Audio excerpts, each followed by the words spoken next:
بہت ہی پیارا اور بہت ہی خوشگوار موقع ہے کہ ہم سب یہاں جمع ہوئے ہیں حضور علیہ الصلاۃ والسلام کے نواسے حضرت امام حسین رضی اللہ تعالی عنہ کے ذکر کرنے کے لیے، اور بڑی ہی پیارا مہینہ ہے محرم الحرام کا مہینہ۔ ہم سب تو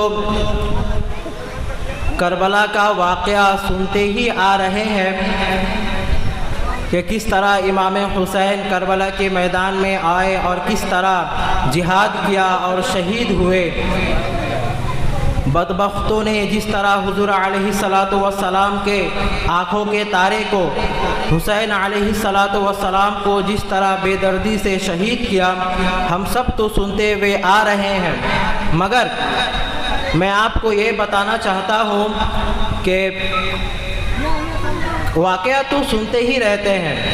اچھا، یہ امام حسین رضی اللہ تعالی عنہ کے شہید کے بعد کیا ہوا تھا، ہم سبوں کو یہاں اس کا علم نہیں، اور کربلا کے میدان سے ہم امتیوں کے لیے امام حسین نے کیا میسج چھوڑ کر گیا ہے یہ ہمیں پتہ نہیں۔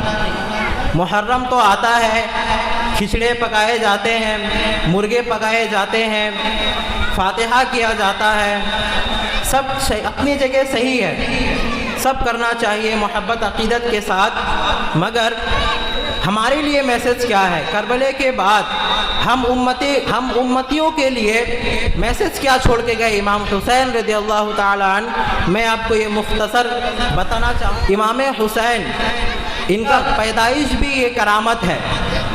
آپ سب جانتے ہیں ہر انسان اپنے ماں کے حمل میں کتنے دن رہتا ہے؟ کم از کم 7 ماہ یا 9 ماہ۔ امام حسین کی پیدائش بھی ایک کرامت ہے۔